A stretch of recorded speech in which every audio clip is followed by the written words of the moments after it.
بسم اللہ الرحمن الرحیم۔ الظلم ظلمات یوم القیامہ، ظلم قیامت کے روز اندھیروں کی صورت میں ہوگا۔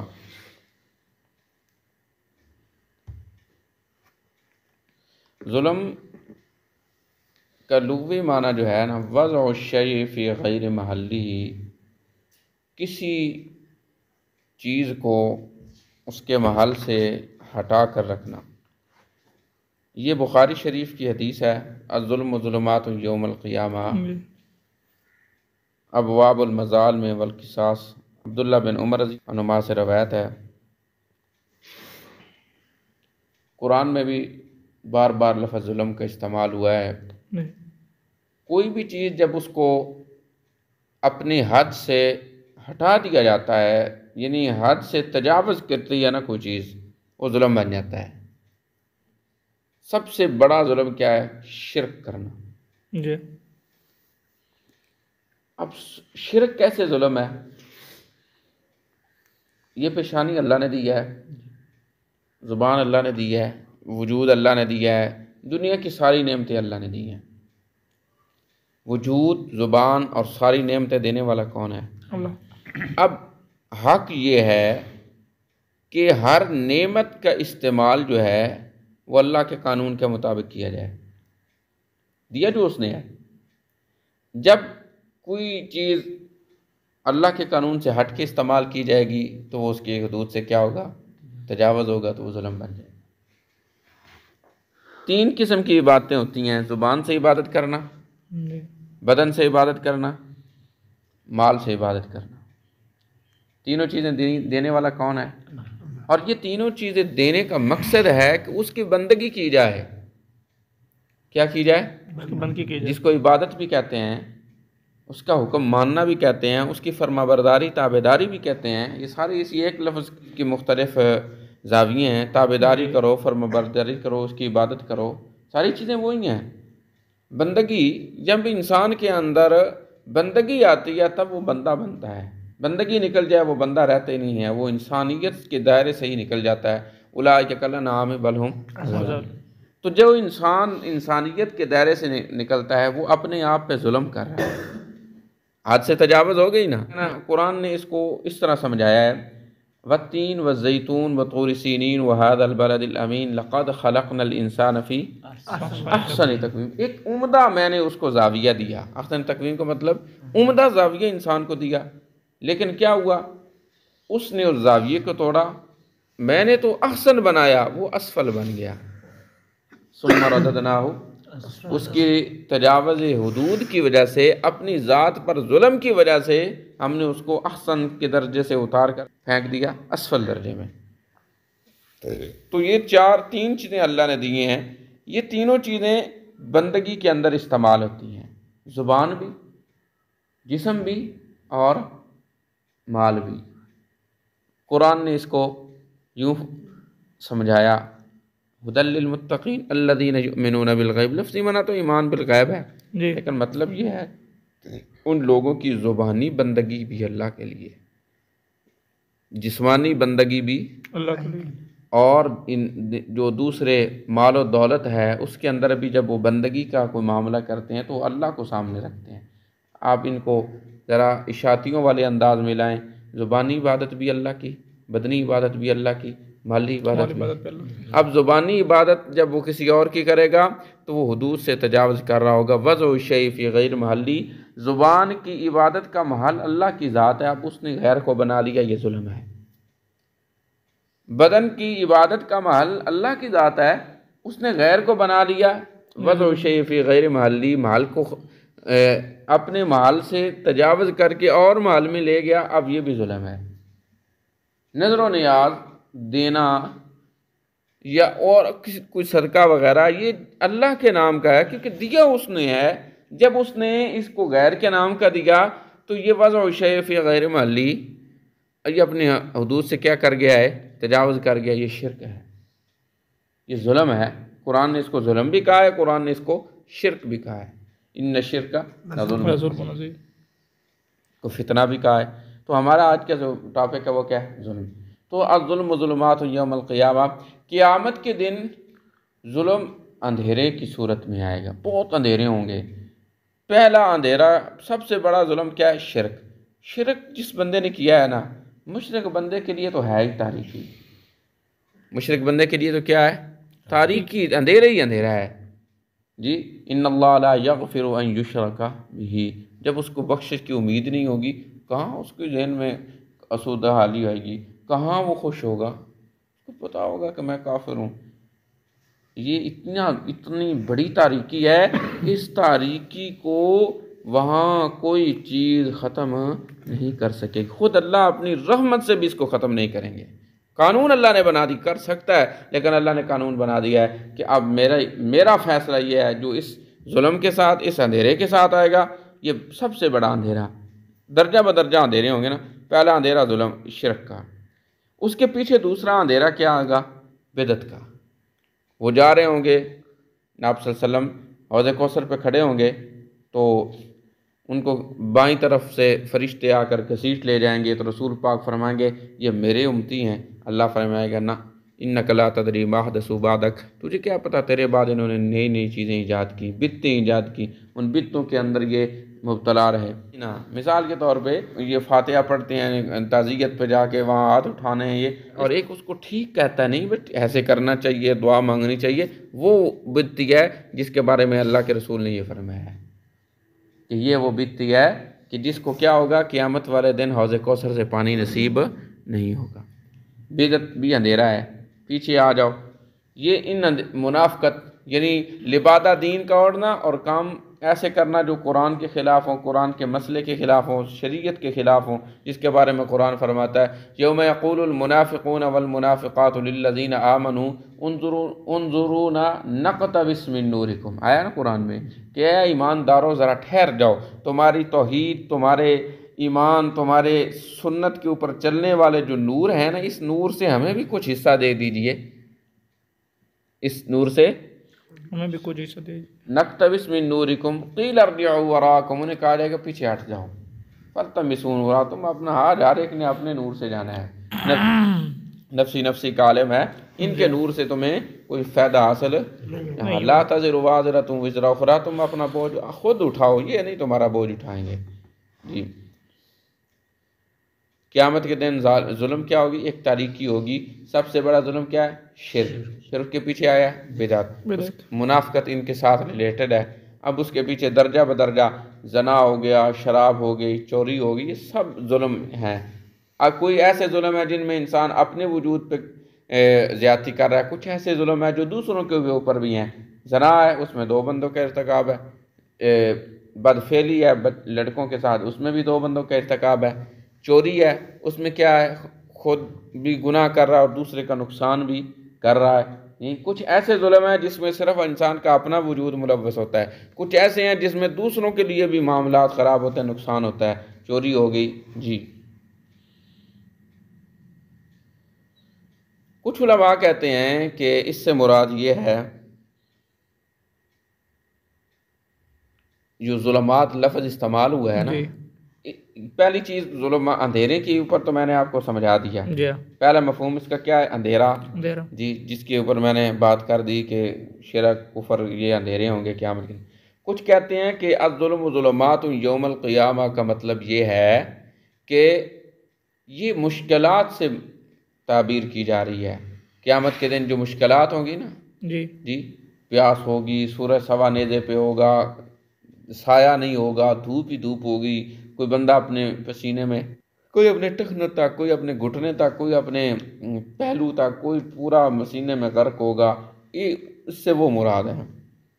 قرآن میں اللہ نہیں فرماتے قل من ینجیکم من ظلمات البر والبحر جی، اب وہ دریا کے اندر اندھیرا تو نہیں ہوتا نا، مشکلات مراد ہیں، یعنی جس طرح ظلم کا مطلب اندھیرا ہے، ایسے ظلم کا مطلب مشکلات بھی ہیں جی۔ تیسری ایک اور توجہ بھی ہے کہ ظلم ایک ایسی قباحت ہے، اس کی وجہ سے انسان کی زندگی مسخ ہو کر رہ جاتی ہے، معاشرہ تباہ ہوتا ہے۔ حالانکہ اسلام چاہتا کہ انسان مل جل کر رہیں، انسان انوست سے ہے، مانوس ہو کر رہیں، ایک دوسرے کی محبت میں چلیں، لیکن ظلم جو ہے وہ محبت ختم کر کے نفرت کو بو دیتا ہے۔ جب کوئی چیز نفرت کا سبب بنتی ہے تو وہ انسانی معیار کے خلاف ہے، وہ حد سے تجاوز ہوگی تو وہ کیا ہو گیا؟ ظلم ہو گیا۔ حدیث میں آتا ہے نا، آپ صلی اللہ علیہ وسلم نے فرمایا، حدیث قدسی ہے، مسلم شریف کی روایت ہے، بہت بڑی حدیث ہے، یا عبادی انی حرمت الظلم علی نفسی وجعلتہ بینکم محرما فلا تظالموا، اے میرے بندو، میں نے ظلم اپنی پر بھی حرام کیا ہے، تم پر بھی حرام کیا ہے۔ کتنی بڑی بات ہے! اللہ کہتے ہیں اپنے اوپر بھی حرام کیا ہے، تمہارے اوپر بھی حرام کیا اس لیے ایک دوسرے پر بھی ظلم نہ کرو، اپنے اوپر بھی ظلم نہ کرو۔ شرک نہ کرو، ظلم ہے، بدعت نہ کرو، ظلم ہے، شراب۔ اب ایک اور چیز یہ بھی ظلم ہے کہ معاشرہ جو ہے وہ غیر شرعی طور پہ چلے، یہ بھی ظلم ہے۔ چند چیزیں ہم نوٹ کریں نا، شرک ظلم ہے، بدعت ظلم ہے، منافقت ظلم ہے، شراب نوشی وغیرہ۔ اگلی چیز، معاشرے میں کوئی کام غیر شرعی ہو رہا ہو اس کے اوپر قائم رہنا، یہ بھی ظلم ہے۔ نمبر 6، کوئی معاملہ پیدا ہو جائے کسی جگہ پہ تو اس کو غیر شرعی طریقے سے حل کرنا، یہ بھی ظلم ہے۔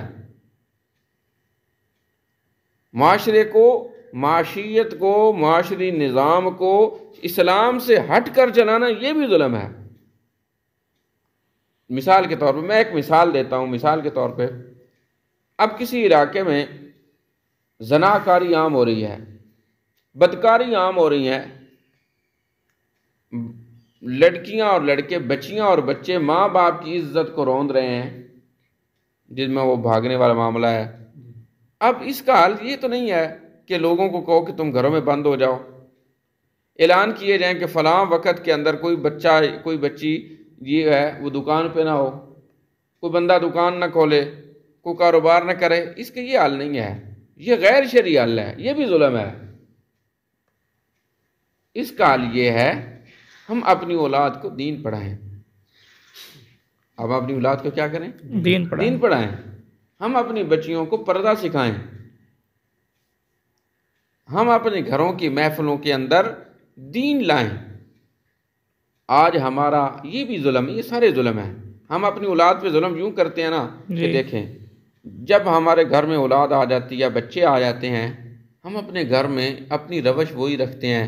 مثال کے طور پہ زناکاری کی بات ہو، مثال ڈرامہ ہے، سب مل کے دیکھیں گے، فلم ہے، سب مل کے دیکھیں گے، کوئی زنا کی چسکے کی بات ہو رہی ہے، سب مل کے کریں گے۔ لیکن جب دین کی بات ہوگی، اکتاہٹ کا شکار ہوں گے۔ جب ہم شکار ہوں گے تو بچوں نے بھی شکار ہونا ہے۔ جب والد یہ چاہے گا کہ میں شادی پہ جاؤں، میں بد نظری کروں، وہاں کسی عورت سے گپ شپ لگاؤں، تو اس کی بیٹی نے بھی تو یہی عمل کرنا ہے۔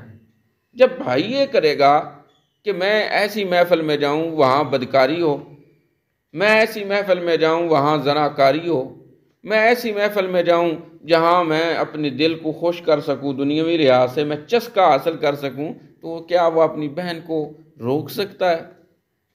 جب ایک بھائی اپنی بہن کو زناکاری کی دعوت میں شامل کرتا ہے، گفٹ دینے کے لیے، پیغام بھیجنے کے لیے کہ جاؤ فلاں لڑکی کو میرا یہ پیغام دو، فلاں لڑکی کو یہ میرا تحفہ دے آؤ، کل وہی بہن جب بدکاری کرے گی، کیا یہ بھائی اس کو روک سکے گا؟ جب ایک والد اپنی اولاد کے سامنے زناکاری میں مبتلا ہے، کیا وہ والد اپنی بچی کو زنا سے پیچھے رکھ سکے گا؟ اپنی بیگم کو، اپنی اولاد کو، کیا وہ معاشرے کے اندر درستگی کا سبب بن سکے گا؟ یہ چیزیں ہیں، ان کا سدباب کیا جائے، اعلانوں سے کچھ نہیں ہوتا۔ میری سمجھ آئی یہ بات؟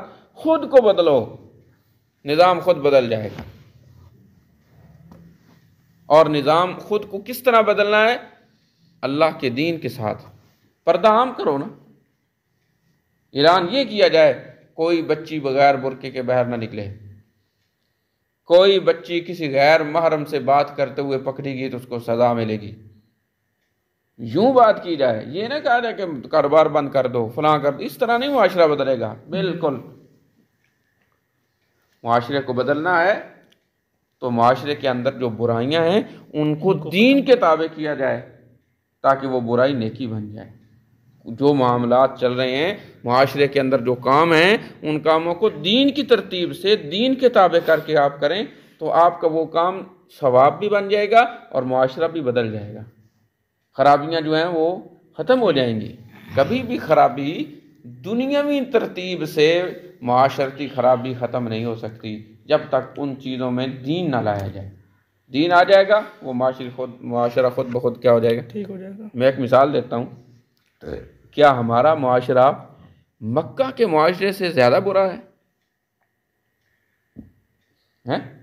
جب رسول اکرم صلی اللہ علیہ وسلم نے مکہ میں تبلیغ شروع کی، وہ معاشرہ ہمارے معاشرے سے زیادہ گرا ہوا تھا۔ بچیاں زندہ درگور کی جاتی تھی کہ نہیں؟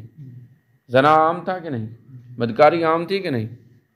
لیکن جب اس دین کے اوپر اس دین کو اس معاشرے میں داخل کیا گیا، ان بندوں کے گھروں سے دلوں سے ان کے جذبات میں ایمان آ گیا، اب وہ سارا معاشرہ کیا ہو گیا؟ اعلان ہوتا ہے شراب حرام ہے، مدینے کی گلیوں میں شراب بہہ رہی ہے۔ ہم اپنے بچوں کو، ہم اپنی اولاد کو اس قتل سے بچائیں۔ قرآن نہیں کہتا کہ وَلَا تَقْتُلُوا أَوْلَادَكُمْ خَشْيَةَ إِمْلَاقٍ، اپنی اولاد کو بھوک کی ڈر سے نہ قتل کرو۔ یار کم ہی لوگ، کوئی بندہ ہے، شاذ و نادر ایسے لوگ ہوتے ہیں کہ جو جسمانی قتل کرتے ہیں، اس سے روحانی قتل مراد ہے۔ بچی کو سکول میں پڑھائیں گے، ٹھیک ہے پڑھائیں، کوئی مسئلہ نہیں ہے، لیکن یاد رکھیں، میں ایک بہت بڑی بات کہنے لگا ہوں، اللہ مجھے بچائے، میں گناہ گار آدمی ہوں، بات یہ کہنے لگا ہوں، کیا ہمارے لوگ کو اپنی بیٹی کا ڈانس دیکھ کر خوش نہیں ہوتے؟ ہماری بچی ناچتی ہے، ہم خوش ہوتے ہیں، اور ہمارے گھروں میں ہم اس لڑکی کو زیادہ فوقیت دیتے ہیں جس میں زیادہ کشتیوں والے کام ہوتے ہیں، جو ایکٹنگ سے چلتی ہے۔ حالانکہ اللہ کا قرآن اس کو پسند نہیں کرتا، یہ تو لونڈیوں کے کام ہے۔ اللہ کا قرآن کیا کہتا ہے؟ فَجَاءَتْهُ إِحْدَاهُمَا عَلَى اسْتِحْيَاءٍ، حضرت شعیب علیہ السلام کی بیٹی آئی ہے، واہ قرآن کیسی پیاری مثال قرآن نے دی۔ قرآن کہتا ہے نبی کی بیٹی آئی ہے اور کس طرح چل رہی ہے، اس کی وال میں بھی حیا ہے، اس کی چال ڈھال میں بھی حیا ہے، اس کے کھال میں بھی حیا ہے۔ اور جو حیادار ہوتی ہے نا، اس کو ایکٹنگ کی ضرورت نہیں ہوتی۔ اور آج ہمارے مردوں کا نظام یہ بن چکا ہے، ایک آدمی مجھے یاد نہیں ہے، غالباً واصف یہ جو لکھاری ہے نا، بڑے بڑی اچھی باتیں لکھتے ہیں کبھی کبھی، وہ لکھتا ہے ہم اپنی بیگم میں، وہ چکلے کی عورت کو کیا بولتے ہیں یار،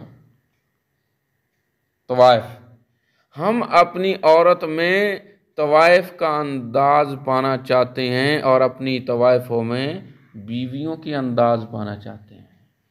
ایسے نہیں ہو سکتا، ایک طوائف نے، ایک کنجری نے کنجری رہنا ہے، اور ایک بیگم جو تیرے گھر میں تیری عزت ہے وہ عزت بن کے رہے گی۔ ہاں تو اس کو بھی کنجری بنا دے تو تیری مرضی۔ اگر اس عورت میں غیرت ہوگی، وہ کہے گی میں تو کنجری نہیں بنتی، یہ کنجروں کا گھر ہے، میں اپنے گھر چلی جاتی ہوں۔ یہ کس کا گھر ہے؟ کنجروں کا گھر ہے۔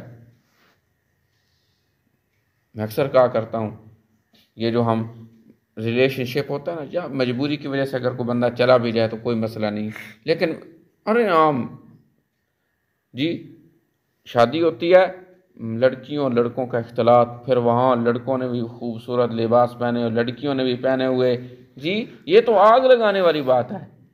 یہ چھوٹے چھوٹے اعلانوں سے کچھ نہیں ہوتا۔ کہو بھائی کوئی کام غیر شرعی نہیں ہونا چاہیے، شادیوں کے اوپر 2 دن شادی ہو، ایک دن بارات جائے، اس میں چند لوگ ہو، ولیمے کے اوپر مردوں کو الگ کھانا دیا جاتا ہے نا عورتوں سے۔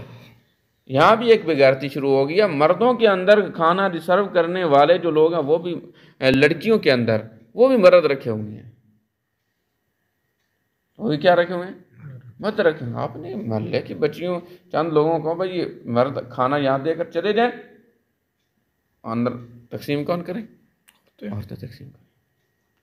یہ ساری چیزیں جو ہیں نا، یہ معاشری، یہ ظلم ہے بھائی، یہ معاشرتی ظلم ہے۔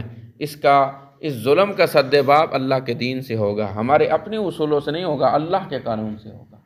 جی یہ صحیح مسلم کی روایت ہے، کتاب وہ جو ہم نے اللہ نے ہم پر کیا کیا ہے، ظلم کو حرام کیا ہے جی یہ حدیث ہمارے سامنے نہیں، آپ صلی اللہ علیہ وسلم نے فرمایا قیامت کے دن ایسی عورتوں کو جنت کی بو بھی نہیں آئے گی جو کپڑے پہن کر بھی ننگی ہوتی ہیں، چست لباس پہننا، باریک تو چلو نہ بھی پہنیں، چست لباس پہننا، برقع بھی ایسا پہنا ہوا ہے کہ اس کے اندر سے بھی سارے زاویے نظر آ رہے ہیں، عورت کے سارے خد و خال باہر نکل رہے ہیں، اس سے سارے خد و خال نظر آ رہے ہیں نا، یہ غلط چیز ہے، شریعت نے اسے ظلم کہا ہے جی۔ یہ ظلم قیامت کے دن اندھیرا ہوگا، اگر باپ نے تربیت صحیح نہیں کی اس کے لیے بھی اندھیرا، بیٹی کے لیے بھی اندھیرا، بھائیوں کے لیے بھی اندھیرا، ماں کے لیے بھی اندھیرا ہوگا۔ ظلم کی ہم نے کیا تعریف پڑھی ہے، وضع الشیء فی غیر محلی، جب ایک چیز کو محل سے ہٹا دیا جاتا ہے، اپنے مقام سے ہٹا دیا جاتا ہے، وہ ظلم بن جاتی ہے۔ شریعت نے جو کام جس طرح کا اسے کرنا ہے یہ ٹھیک ہے، اس سے ہٹ گئے یہ ظلم ہے۔ اب نماز ایک بندہ فجر کی نماز جو ہے وہ عصر کے ٹائم پڑھ دے، ہو جائے گی؟ یہ حد سے تجاوز ہے، اس کا اپنے آپ پہ ظلم ہے۔ بھائی ٹائم کیا تھا، صبح تھا تو صبح پڑھتا تو ثواب ملتا، اب تو کوئی نہیں ہے، اب تو تیرے لیے ثواب کی وقت کے اوپر پڑھنا کیا ہے، فرض ہے۔